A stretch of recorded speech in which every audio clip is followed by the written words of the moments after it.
Dear student, मैं अटल श्रीवास्तव आपका अपने YouTube channel trending mathematics with Atal में आपका स्वागत करता हूं। आज का जो आपका टॉपिक जो है, जो प्रेजेंट इंडेफिनिट टेंस के बारे में हमने बताया था आपको कि कब कब किस तरह के वाक्यों को प्रेजेंट इंडेफिनिट टेंस की सेंटेंस मानते हैं, किस तरह के वाक्य को हम प्रेजेंट इंडेफिनिट टेंस में कन्वर्ट करते हैं। तो अब ये सारी बातें हमने बताया आपको, उसकी पहचान भी बताई कि अगर हमको आज ही कि कोई अगर प्रोग्राम है, कोई भी प्लान है, अगर फ्यूचर के लिए बनाना है तो उसमें भी हम प्रेजेंट इंडेफिनिट उसको भी कन्वर्ट करते हैं। ठीक है, ऐसे कई सारी चीज़ें हमने बताई। आज उसी के क्रम में हम अगले जो है present indefinite tense Hindi to English translation पर जो उसका अगला टॉपिक है उस पर चलेंगे। बिल्कुल आसान भाषा में आपको समझाते हुए आपको एक बेहतर एक बेहतर इंसान बनाने के लिए प्रयत्न करते हुए आपको हम प्रयास करेंगे कि कोई भी बिंदु ऐसा ना रहे जो आपको आए ना। देखो बेटे, सारे बच्चों को सिखाने के लिए मेरा प्रयत्न हमेशा रहता है कि जो चीज़ें अछूती हैं, जो चीज़ें किसी तक पहुंच नहीं पा रही हैं, या हो सकता है बहुत सारे बच्चों को इन सारी चीज़ों का ज्ञान हो, लेकिन एक बार रिवीजन हो जाएगा, क्योंकि नॉलेज कहता है कि रिवाइज जितनी बार हम करेंगे उतना बार हमको उतनी ही चीज़ें अच्छे से याद हो जाएंगी, अच्छे से आ जाएंगी। तो चलिए शुरू करते हैं। लास्ट में एक पॉजिटिव थॉट्स के साथ मैं वीडियो को जो है वो करूँगा, क्लोज करूँगा। तो इसके लिए पहले एक बार पढ़ाई पर अपना फोकस बनाते हुए चलते हैं। कहते हैं present indefinite tense Hindi to English translation आपको करना है कि प्रेजेंट इंडेफिनिट टेंस जिसको हम अनिश्चित वर्तमान काल या सिंपल प्रेजेंट जिसको हम कहते हैं, उसको हिंदी टू इंग्लिश कन्वर्ट करने के लिए हमको किन किन कॉन्सेप्ट का यूज करना होता है, उसको हिंदी उसमें किस तरह से सेंटेंस को हिंदी से इंग्लिश में कन्वर्ट करते हैं, हिंदी से इंग्लिश में कन्वर्ट करते हैं। ठीक है ना? तो चलिए आगे बढ़ते हैं। चलिए आगे बढ़ते हैं। अब आपको देखिए, पहले तो प्रेजेंट टेंस जो होता है, सिंपल प्रेजेंट, हमने बताया था आपको इसके पहले वीडियो में कि प्रेजेंट टेंस को पहले तो टेंस क्या है ना, टेंस किससे बना है। टेंस हमने बताया कि जो टेंस है वो किस वर्ड से बना है ना, यानी काल या समय किससे बना है। तो आपने समझा था कि जो टेम्पस वर्ड है उससे हमारा टेंस बना है, और टेम्पस का जो एक लैटिन भाषा का शब्द है और उसका अर्थ होता है टाइम, तो टाइम से टेंस बना है। तो अब चलिए देखते हैं प्रेजेंट टेंस का पहला पार्ट है प्रेजेंट इंडेफिनिट, उसको किस तरह से हम, उसकी पहचान क्या है, किस वाक्य को हम प्रेजेंट इंडेफिनिट टेंस का कहते हैं, और किस तरह उसका हम अनुवाद यानी how we can convert the sentence which is in Hindi है ना इनटू इंग्लिश, है ना। जो सिंपल प्रेजेंट टेंस का या प्रेजेंट इंडेफिनिट का जो सेंटेंस है उसको हम कैसे इंग्लिश लैंग्वेज में कन्वर्ट कर पाएंगे, बिल्कुल सरल शब्दों में मैं बताऊंगा। पहले उसकी पहचान को जान लीजिए। लिखा है कि सिंपल प्रेजेंट टेंस के वाक्यों में काम होना या करना पाया जाता है, काम होना या करना पाया जाता है। इन वाक्यों के अंत में पहले तो काम उसमें होता है, काम हो रहा होता है, हो रहा मतलब कंटिन्यूटी नहीं होती है, लेकिन सिंपल प्रेजेंट टेंस में काम होता है या उसमें करना पाया जाता है। इन वाक्यों के अंत में सबसे मूल चीज़ है कि जैसे वह जाता है, अगर लिखा रहेगा जाता है, मतलब इसमें काम होना यानी जाने का काम होता है, ये चीज़ पाया जा रहा है। और लास्ट में देखिए एक सबसे इम्पोर्टेंट चीज़ है, ता है, आ गया ता है।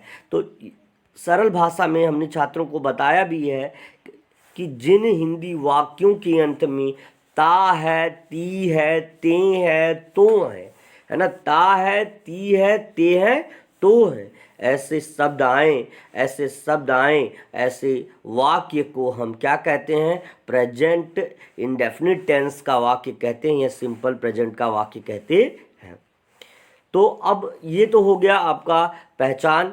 याद रखिए बच्चों कि सिंपल प्रेजेंट टेंस या प्रेजेंट इंडेफिनिट, जिसको हम शॉर्ट में PIT यानी प्रेजेंट इंडेफिनिट टेंस कह सकते हैं सिंपल प्रेजेंट को, इसमें जो है कैसे हम पहचान करेंगे कि ये सेंटेंस प्रेजेंट इंडेफिनिट टेंस का ही है। जैसे अगर हम कह दें कि वह विद्यालय जा रहा है, वह विद्यालय जा रहा है, जा रहा है ना, जा रहा है, तो ऑब्वियसली बात आपका देखो काम तो है इसमें, लेकिन यहाँ रहा है और यहाँ पे कह रहा कि अंत में ता है, ता हूँ और ती है, ते हैं आदि शब्द आता है।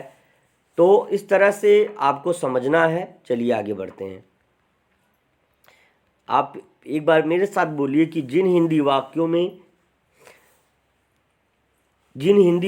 के अंत में, जिन हिंदी वाक्यों के अंत में ता है, ती है, ते हैं, तो हैं, ता है, ती है, ते हैं, तो हैं आदि शब्द आते हैं, ऐसे वाक्य सिंपल प्रेजेंट टेंस या प्रेजेंट इंडेफिनिट टेंस के वाक्य कहलाते हैं। तो आई होप आप लोगों को इतना समझ में आ गया होगा। अब आगे थोड़ा बढ़ते हैं। चलिए देखो, सिंपल प्रेजेंट टेंस का जो पहला भेद है, जिसको हम कहेंगे कि सेंटेंस के अकॉर्डिंग उसमें कितने प्रकार के सेंटेंस बनते हैं, तो पहला सिंपल सेंटेंस या अफर्मेटिव सेंटेंस कहेंगे। इसको हम पॉजिटिव सेंटेंस भी कह सकते हैं। क्या कह सकते हैं? पॉजिटिव सेंटेंस, है ना, पॉजिटिव, सिंपल, जनरल, कॉमन। तो इस तरह से हम सेंटेंस को नाम कई दे सकते हैं। हम इसको सिंपल सेंटेंस भी कह सकते हैं। याद रखिए, इसको हम अफर्मेटिव सेंटेंस का मतलब होता है ना।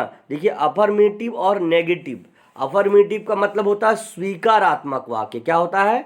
स्वीकारात्मक वाक्य, स्वीकारात्मक वाक्य। इट मीन्स स्वीकारात्मक वाक्य।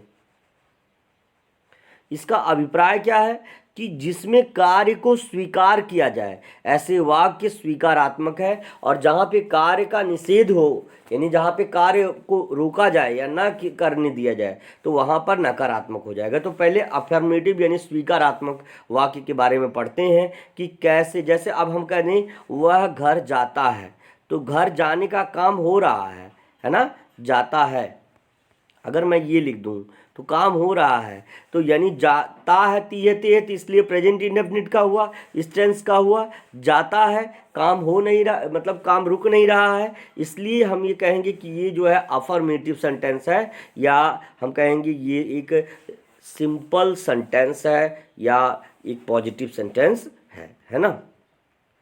और अगर मैं यही बात कह दूं कि वह घर नहीं जाता है, तो उसमें डिफरेंस हो जाएगा।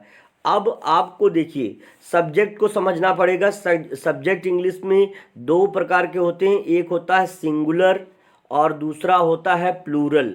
अब आप कहेंगे सर ये क्या हुआ? तो सिंगुलर को समझिए, जैसे अगर कहीं पर ये पता चल जाए कि एक ही व्यक्ति, उसमें एक ही व्यक्ति, वस्तु अथवा स्थान के द्वारा कार्य हो रहा है, एक ही व्यक्ति, यानी वहाँ पे जो इंगेज है उस फंक्शन को, उस एक्शन को परफॉर्म करने के लिए वो एक ही व्यक्ति है, वहाँ पर आपका क्या हो जाएगा? वहाँ पर उसी को हम सिंगुलर नंबर कहते हैं या थर्ड पर्सन कहते हैं। जैसे वह विद्यालय जाता है, वह विद्यालय जाता है या वह घर जाता है, तो वह जो शब्द है ना, ये हम किसी से कहेंगे वह, है ना, थर्ड पर्सन को इंडिकेट कर रहे हैं।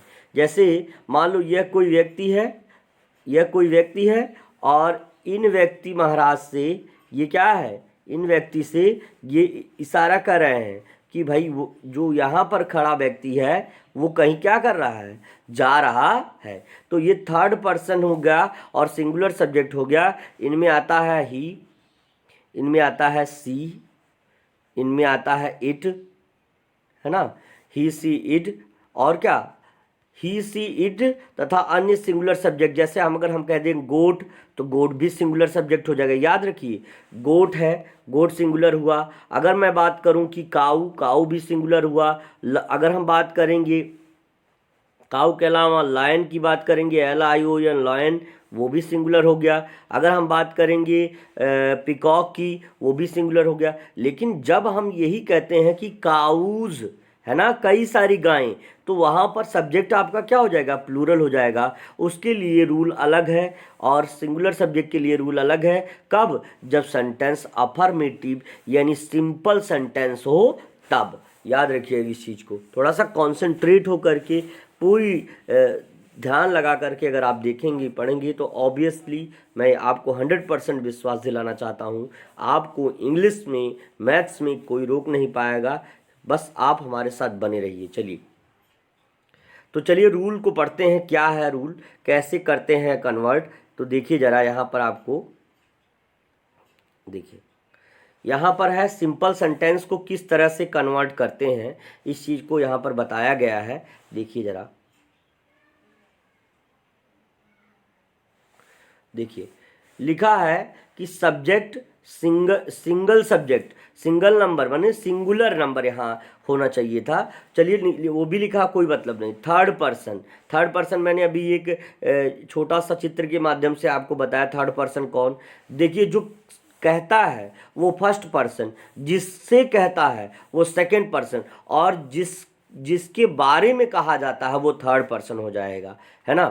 तो याद रखिए कि थर्ड पर्सन पहले अगर हम लिखेंगे तो यहाँ पर अगर फार्मूला लिखना चाहिए तो पहले आप लिख लीजिए सब्जेक्ट अगर सिंगुलर है, अगर सिंगुलर नंबर है तो पहले हम क्या लिखेंगे, सब्जेक्ट लिखेंगे। फिर उसके बाद कोई भी हेल्पिंग वर्ब नहीं लगाते हैं, जैसे न डू डज लगाएंगे, न इज एम आर लगाएंगे, न वाज वर लगाएंगे, न सेल विल लगाएंगे, कुछ भी नहीं लगाएंगे। सिंपली अगर हमको लिखना हुआ सब्जेक्ट तो सब्जेक्ट लिख देंगे। क्या सब्जेक्ट का मतलब, जैसे ही हुआ, सी हुआ, इट हुआ, राम हुआ, श्याम हुआ, सीता हुआ, गीता हुआ, इस तरह से। देखिए बेटे, अगर कहीं भी कंफ्यूजन लग रही हो तो हमको कमेंट कर सकते हैं, अगली बार और सरल भाषा में हम बताने की कोशिश करेंगे। पहले सब्जेक्ट लिखते हैं, कभी भी आप अगर सिंपल सेंटेंस को ट्रांसलेट कर रहे हैं और सब्जेक्ट आपका सिंगुलर है, याद रखिए सिंगुलर है, तो आपको पहले सब्जेक्ट लिखना है और फिर लिखना है वर्ब, और वो भी कौन सा वर्ब होना चाहिए, मेन वर्ब होना चाहिए। याद रखिए मेन वर्ब कौन होता है, गो हुआ, फिर हुआ कम, फिर हुआ राइट, है ना, फिर हुआ रीड। तो इस तरह से जो वर्ड होते हैं वो क्या होते हैं, मेन वर्ब कहलाते हैं। तो इस चीज़ को याद रखिएगा कि पहले लिखते हैं सब्जेक्ट, फिर लिखते हैं वर्ब, आप लोग लिखते चलिए साथ में, फिर लिखते हैं आपका, उसके बाद लिखते हैं ऑब्जेक्ट, है ना, फिर लिखते हैं ऑब्जेक्ट, है ना, उसके बाद फिर लिखते हैं कॉम्प्लीमेंट, है ना, कॉम्प्लीमेंट लिखते हैं, और लास्ट में हम फुल स्टॉप लगा देते हैं। याद रखिए कि जब जो आपका सेंटेंस है, जो सेंटेंस आपका सिंपल सेंटेंस होता है, तो लास्ट में अगर सिंपल और नेगेटिव दो तरह के वाक्यों के अंत में वाक्य की समाप्ति होने पर जो है हम पूर्ण विराम लगा देते हैं। तो पहले हमको लिखना है सब्जेक्ट, नोट कर लीजिए, फिर वर्ब लिखना है, फिर ऑब्जेक्ट लिखना है, फिर लास्ट में हमको COMPLEMENT कॉम्प्लीमेंट, मैंने 60 में लिखा हुआ कॉम्प्लीमेंट लिख देते हैं। अब क्या चीज़ें हैं इनको पहले आप नोट डाउन कर लीजिए, स्क्रीनशॉट ले लीजिए, उसके बाद मैं आगे बढ़ता हूँ। चलिए देखिए, कह रहा है कि सिंगुलर सब्जेक्ट लिखना है या जिसको थर्ड पर्सन कहते हैं, जैसे ही हुआ, सी हुआ, है ना, इट हुआ, राम हो सकता है, काऊ हो सकता है, मतलब किसी भी चीज़ को हम इंडिकेट करने के लिए जो थर्ड पर्सन है उस वो हो सकता है या सिंगुलर नंबर हो सकता है ना। अब उसके बाद वर्ब का फर्स्ट फॉर्म लगाएंगे, है ना। थोड़ा सा एक चीज़ यहाँ पर हमने छोड़ा है, वो चीज़ थोड़ा सा ध्यान दीजिएगा कि जहाँ पर हमने लिखा है वर्ब, है ना, थोड़ा सा वर्ब जहाँ लिखा है उसी के आगे ब्रैकेट में लिख लीजिएगा यस और RES, है ना। इस चीज़ को आप लिख लीजिए, जहाँ पे मैंने वर्ब लिखा है या जो मेन वर्ब है उसके बाद आप सब्जेक्ट, पहले मैंने लिखा सब्जेक्ट, है ना, उसके बाद प्लस का सिंबल लगाया, वर्ब लिखा, यहीं लास्ट में उसके लिख दीजिएगा SRES। इतना ध्यान रखिए, ये चीज़ आपको ज़रूर लिखना है। याद रखिए कि अगर जब भी हम प्रेजेंट इंडेफिनिट का अगर हम सेंटेंस ट्रांसलेट करते हैं तो हमको पहले सब्जेक्ट लिखना होता है। जैसे वह घर जाता है तो मैं लिखूँगा पहले ही, क्योंकि जाने का काम वह कर रहा, वह की इंग्लिश ही होती है ना। और घर जा रहा है तो जाने का काम क्या हो जाएगा, वर्ब, जाना है ना, गो, और उसमें लगेगा ई एस, है ना, ई एस लग जाएगा, याद रखिएगा। तो वर्ब में एस आर ई एस जोड़ना है, वो भी मैं बताऊंगा किसके साथ एस जोड़ना है, किसके साथ एस जोड़ना है।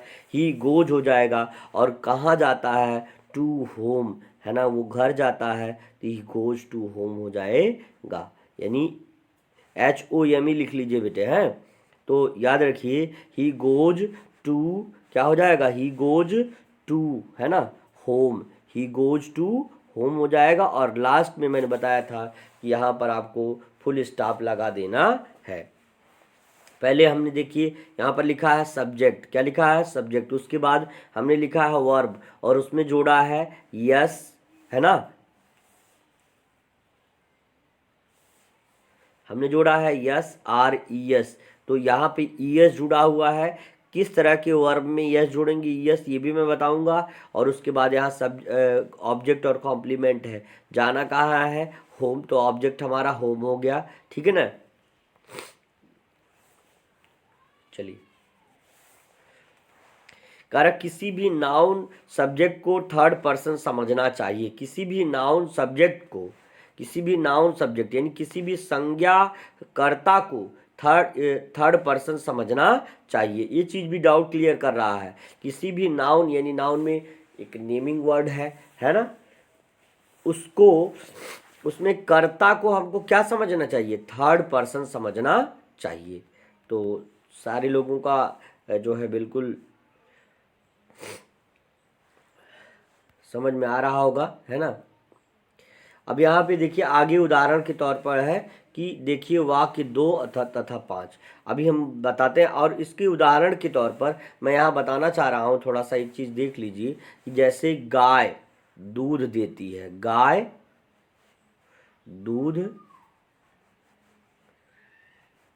देती है, अगर हम ये लिखें तो अब यहाँ सब्जेक्ट गाय है, तो पहले लिखेंगे काऊ, फिर लिखेंगे दूध देती है, तो देती क्या है, दूध, तो गिव पहले होगा, उसमें यस जुड़ जाएगा, गिव्स है, और क्या देती है, मिल्क हो जाएगा, ठीक है, काऊ गिव्स मिल्क हो जाएगा, ठीक, याद रखिएगा इस चीज़ को, ठीक है। चलिए आगे बढ़ते हैं।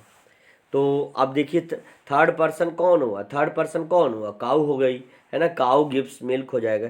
कोई भी सेंटेंस आप पूछ सकते हो, जैसे चिड़िया दाना चुगती है, तो द बर्ड या बर्ड चूजेज ग्रेन हो जाएगा, चूजेज ग्रेन, है ना।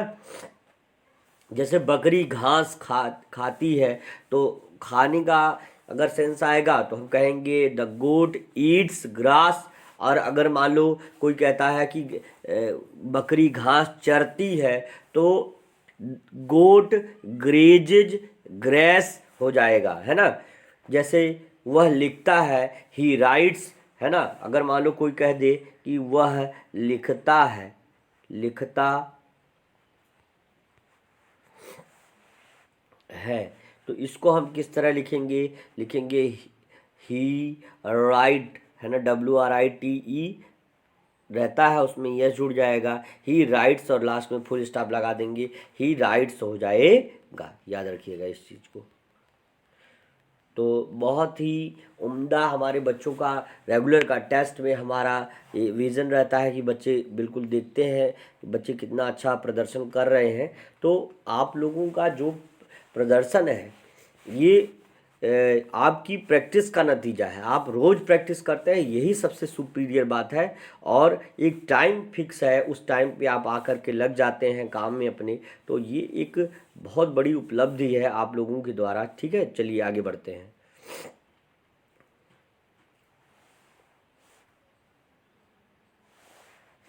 अब देखिए कह रहा कि जब सिंगुलर सब्जेक्ट था तो अब आपको पता चल गया कि सिंगुलर सब्जेक्ट किस तरह से कन्वर्ट करेंगे।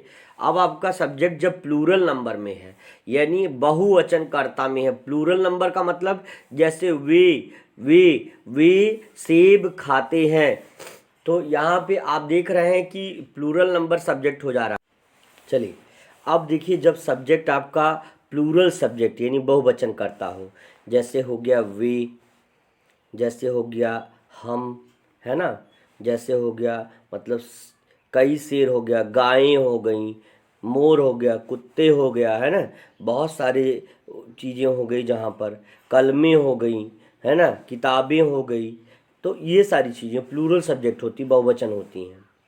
तो अब सब्जेक्ट पहले पहले क्या है, सेकंड आपका देखिए रूल नंबर 1 कहता है कि पहले आपका होना चाहिए भैया सब्जेक्ट, और उसके बाद कब, जब ये सिंगुलर सब्जेक्ट हो तब, जब सिंगुलर सब्जेक्ट हो, सब्जेक्ट आपका कैसा हो, सिंगुलर हो यानी एक वचन करता हो, तब ये होना चाहिए। और उसके बाद आपका वर्ब में क्या जोड़ना चाहिए, वर्ब में आपका जोड़ना चाहिए यस और यस, है ना, उसके बाद आपका ऑब्जेक्ट हो, उसके बाद आपका कॉम्प्लीमेंट हो, और लास्ट में आपके फुल स्टॉप हो जाना चाहिए। ये आपका सिंगुलर सब्जेक्ट के लिए, जैसे ही सी इट और अन्य एक वचन कर्ताओं के लिए।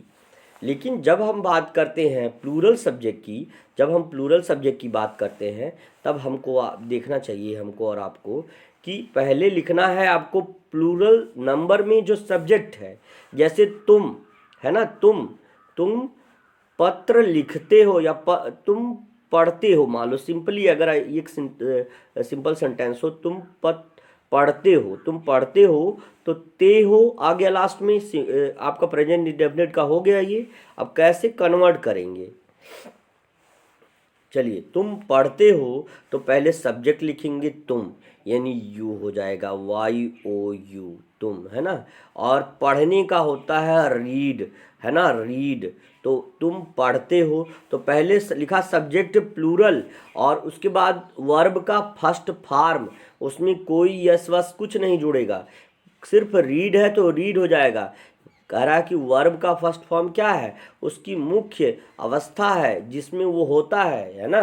और उसके बाद रीड, देखो लिखने का राइट, पढ़ने का रीड, सोने का स्लीप, ये सब एकदम सिंपली उसी को सीधे सीधे लिख दो। तो तुम पढ़ते हो तो यू रीड, और अगर ऑब्जेक्ट है तो ऑब्जेक्ट, क्या पढ़ते हो, अगर आपको ये भी पता है, मान लो तुम पत्र पढ़ते हो या तुम पुस्तक पढ़ते हो, तो यहाँ पर सीधे एक लिख देना लास्ट में बुक। ऑब्वियसली इसी तरह से ट्रांसलेशन होता है, बिल्कुल आसान भाषा में कोई भी ट्रांसलेशन। अब जैसे अभी हम आपको आगे उदाहरणों को भी बताएंगे, सिंपली जैसे मान लो लिख दें हम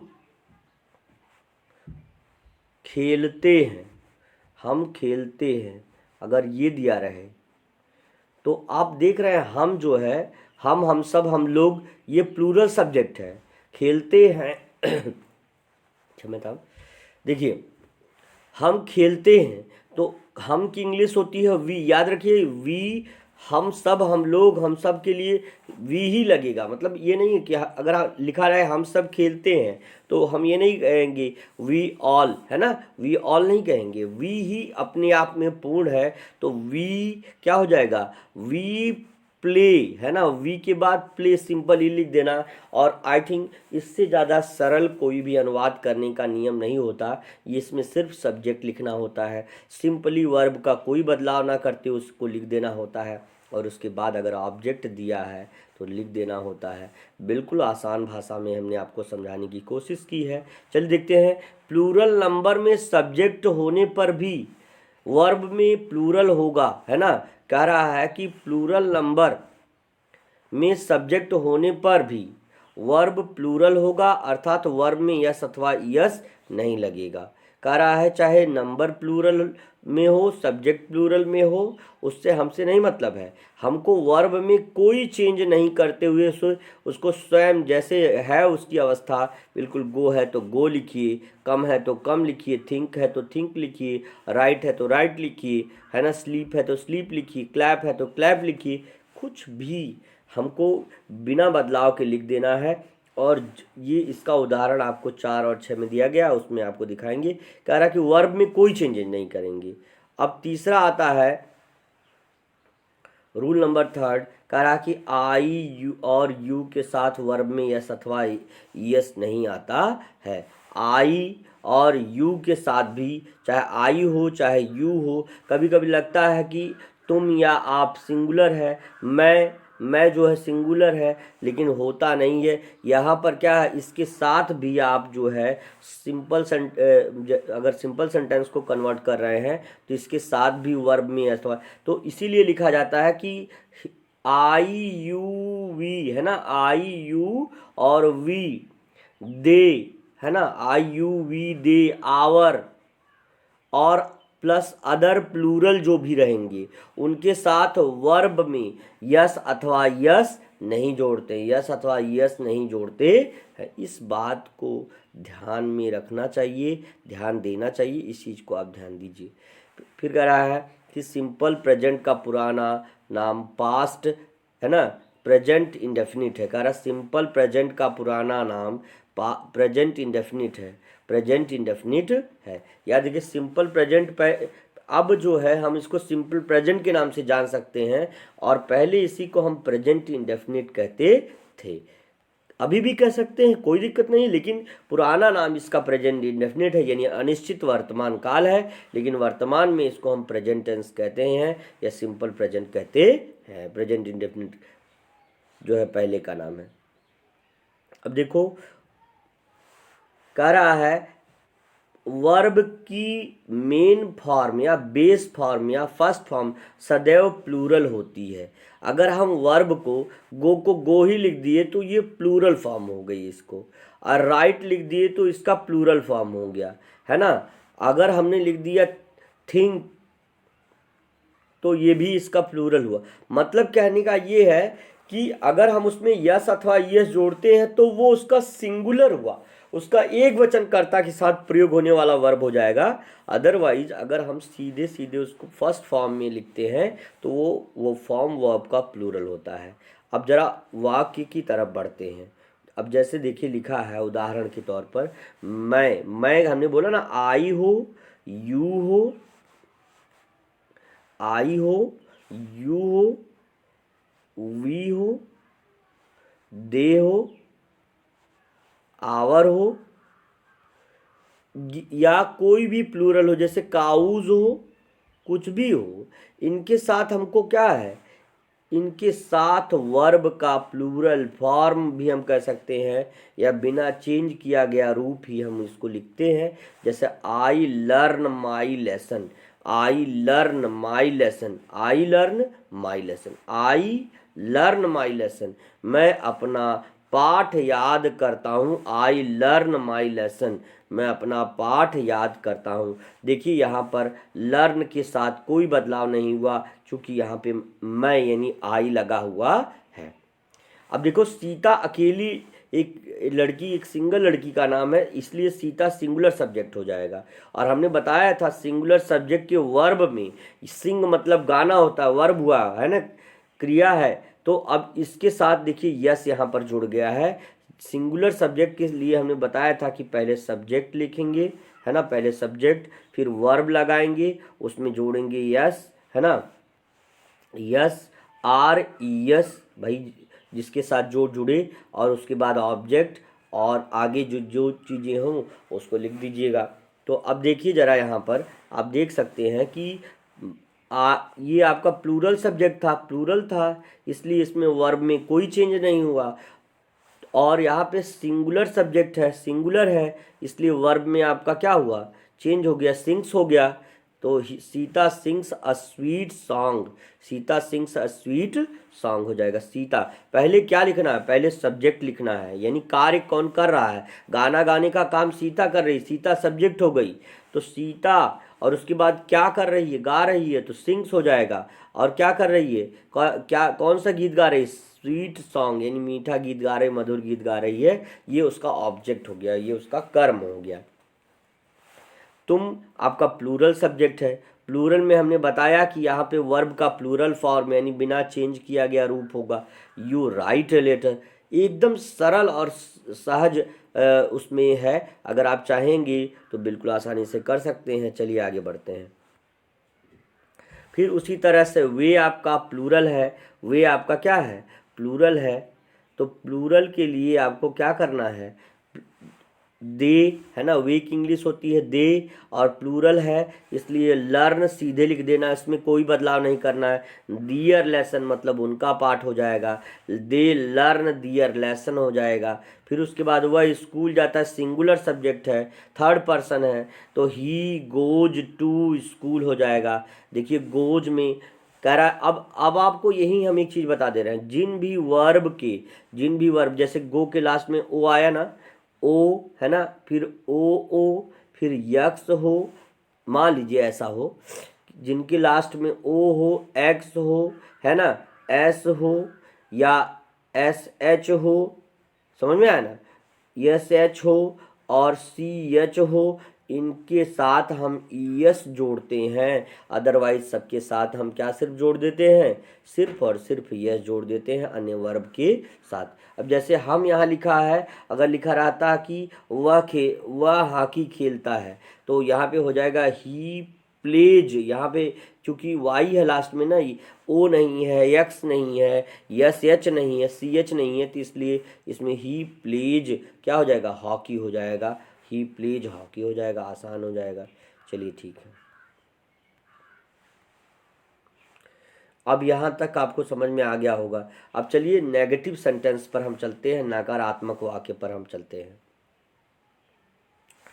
नेगेटिव सेंटेंस पर अगर हम चलेंगे तो नेगेटिव सेंटेंस को हम हिंदी में निषेधात्मक वाक्य या अस्वीकारात्मक वाक्य भी कह सकते हैं, या नकारात्मक वाक्य भी कहते ही हैं।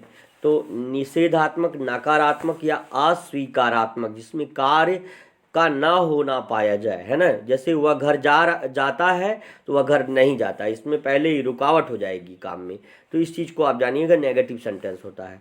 इसमें देखिए लिखा है कि एक वचन कर्ता के साथ वर्ब फर्स्ट फॉर्म के पहले डज नॉट का प्रयोग करते हैं। याद रखिए इसमें वर्ब में जो यस अथवा यस जुड़ रहा था सिंगुलर सब्जेक्ट के लिए, वो नहीं जुड़ेगा, और उसके स्थान पर जो डू होता है उसमें ईएस जुड़ जाता है। तो याद रखिए कि डज हो जाएगा। यहाँ पर कह रहा है कि फर्स्ट फॉर्म के पहले डज नॉट का प्रयोग करते हैं। याद रखिए कैसे लिखेंगे, कैसे कन्वर्ट करेंगे, पहले सब्जेक्ट, फिर लिखेंगे भैया डज, है ना, डज नॉट, ठीक है, उसके बाद लिखेंगे वर्ब, और वर्ब में होगा कोई न चेंज, यानी हम एन सी एच भी हम लिख सकते हैं या एन लिख सकते हैं, मतलब क्या, नो चेंज, और फिर रहेगा ऑब्जेक्ट, और फिर लास्ट में फुल स्टॉप, तो आप जानते ही हैं रहना ही रहना है, ये चीज़ है। तो याद रखिएगा इस चीज़ को, पहले सब्जेक्ट, फिर डज नॉट, फिर वर्ब रहेगा जिसमें कोई बदलाव नहीं होगा। जैसे ही वाक्य सिंपल रहता जब, तो उसमें बदलाव करते हैं सिंगुलर सब्जेक्ट के साथ, लेकिन जैसे नेगेटिव होता है सिंगुलर और जो है प्लूरल सब बराबर हो जाता है, सब किसी के साथ डज नॉट, सिंगुलर के साथ डज नॉट और प्लूरल के साथ डू नॉट का प्रयोग करते हैं। अब जैसे एक उदाहरण के तौर पर, वह, है ना, नहीं रोता है, वह नहीं रोता है, वह नहीं रोता है, अगर हम कहें तो यहाँ पे वह आपका सिंगुलर, उसके अनुसार वर्ब में एस अथवा यस लग जाना चाहिए, लेकिन जैसे ही नेगेटिव हुआ, नहीं शब्द का प्रयोग हुआ, तुरंत इसमें सिर्फ लिखेंगे ही, फिर लिखेंगे does not, he does not, है ना, ही डज नॉट, फिर लिख देंगे वीप, वह नहीं रोता है। देखिए सरलतम भाषा में मैंने आपको समझाने का प्रयत्न किया है। आई होप हमारे सारे प्यारे बच्चों को आ रहा होगा। बिल्कुल गौरांशी, आद्रिका, स्वाति, बिल्कुल वीर सिंह, स्वतंत्र, है ना, सौम्या, बिल्कुल, और इसी तरह से प्रखर तिवारी, प्रखर दुबे, प्रियम पांडे, है ना, शिफा, बिल्कुल, कशिश वर्मा, ओम मिश्रा, सात्विक यादव। देखिए सभी बच्चों का बहुत ही ज़्यादा, विवेक राव, बिल्कुल, परी, प्रियांश, जितने भी बच्चे, निर्वेद हैं, आशी हैं, सभी बच्चे जो देख रहे हैं, मैं पूर्ण विश्वास दिलाना चाहता हूं कि आप सभी बच्चों को छोटे छोटे पॉइंट पे अगर आप ध्यान देंगे, बेटा आपको ट्रांसलेशन आ जाएगा, आसानी से आप सीख जाएंगे, ठीक है ना। चलिए आगे, तो सभी बच्चे, बिल्कुल आप सभी का खूब ढेर सारा अभिवादन है, और आप लोग आगे बढ़ रहे हैं, इस चीज़ को आप महसूस करेंगे जब भी आप आगे। अर्पित वर्मा, बिल्कुल, तो जिन बच्चों का जो जुड़े हुए हैं बिल्कुल वो 100% मैं बता देना चाहता हूँ कि वो प्रगति कर रहे हैं, है ना। समय आने पर उनको पता भी चल जाएगा। चलिए आगे देखते हैं। अब नेगेटिव सेंटेंस में करा कि सब्जेक्ट कैसा होना चाहिए, सिंगुलर या थर्ड पर्सन। देखो कंफ्यूज बिल्कुल भी मत होना, सिंगुलर नंबर या थर्ड पर्सन का एक ही मतलब होता है। सिंगुलर नंबर मतलब सिर्फ काऊ और अलग से कुछ भी नहीं। काउज हो गया तो यही नंबर प्लूरल हो जाएगा, यानी बहुवचन हो जाएगा जिसमें कई चीज़ें हों। काऊ कह दिया तो वो सिंगुलर नंबर हुआ, और अगर सी कह दिया तो वो थर्ड पर्सन और सिंगुलर नंबर हो जाएगा। थर्ड पर्सन जैसे वह विद्यालय जाती है, वह विद्यालय नहीं जाती है, तो इस तरह से। तो पहले सिंगुलर नंबर या थर्ड पर्सन, फिर डज नॉट का प्रयोग, फिर फर्स्ट फॉर्म वर्ब लगेगा। कोई क्रिया में कोई बदलाव नहीं होगा। जैसे वह नहीं, या वह भोजन नहीं करता है, वह भोजन नहीं करता है, वह भोजन नहीं करता है। इसका क्या हो जाएगा, ही, यहाँ हो जाएगा ही डज नॉट, है ना। ही डज नॉट ईट फूड हो जाएगा। क्या हो जाएगा इसका, ही डज नॉट हो जाएगा। ही के बाद लिखेंगे डज नॉट, उसके बाद लिखेंगे ईट, फिर लिखेंगे food. He does not eat food हो जाएगा। ठीक है, आसान भाषा में आपको समझ में आ गया होगा। तो सब्जेक्ट पहले लिखेंगे, फिर डज नॉट लिखेंगे, फिर फर्स्ट फॉर्म ऑफ वर्ब लिखेंगे, है ना। इस तरह से हम कर लेंगे। चलिए आगे बढ़ते हैं। तो आपको समझ में आ गया होगा। और जैसे ही हमारा सब्जेक्ट या जो नाउन है करता है, वो आई यू वी डे, है ना, इसके साथ डू नॉट का प्रयोग कर लेते हैं। यानी अगर हमारा प्लूरल सब्जेक्ट है उसके साथ डू नॉट लगाएंगे, है ना। सब तो रूल देखिए यहाँ पे लिखा है सब्जेक्ट आई यू वी दे, है ना, plus do not plus first verb का फर्स्ट फॉर्म, है ना। तो इस तरह से हम लगा लेते हैं। तो आपको अगर नहीं आ रहा समझ में तो इस तरह लिखिए। पहले लिखेंगे सब्जेक्ट, और कैसा सब्जेक्ट होना चाहिए, प्लूरल, यानी बहुवचन। देखिए प्लूरल नंबर में होना चाहिए। जैसा ही सी इट सिंगुलर हुआ, और आई यू वी दे वो प्लूरल नंबर हो जाता है, बहुवचन करता हो जाता है। तो पहले सब्जेक्ट, फिर उसके बाद डू नॉट, है ना, याद रखिएगा इस चीज़ को, डू नॉट, और उसके बाद वर्ब ज्यों का त्यों, फिर ऑब्जेक्ट, फिर फुल स्टॉप लास्ट में लगा देंगे। इस चीज़ को ध्यान दीजिएगा। याद रखिए एक सबसे इम्पॉर्टेंट चीज़ बेटा, अगर वाक्य में कभी नहीं हो तो वर्ब के पहले नेवर लगाते हैं, और डू डच का प्रयोग नहीं करते हैं। इस चीज़ को याद रखिएगा। वी कैनॉट यूज डू और does here when there will be use of never. यानी अगर नेवर का उपयोग होगा तो डच डू नहीं लगेगा। ठीक है ना। तो आई होप आप लोगों को समझ में, अगर नेवर लगे, जैसे वह कभी नहीं रोता है, वह कभी नहीं रोता है, वह कभी नहीं रोता है, रोता है, तो क्या किस तरह से इसको हम कन्वर्ट करेंगे, तो ही हो जाएगा ही नेवर, है ना, लिखेंगे ही नेवर। और इसको simple sentence singular subject he never weeps हो जाएगा बेटा, उसमें लास्ट में यस अथवा यस भी लगेगा। अगर प्लूरल रहेगा तो he never go, he never sorry you never go, you never write, है ना, दे नेवर प्ले, इस तरह से हो जाएगा। मतलब अगर प्लूरल हुआ, जैसे वे कभी नहीं,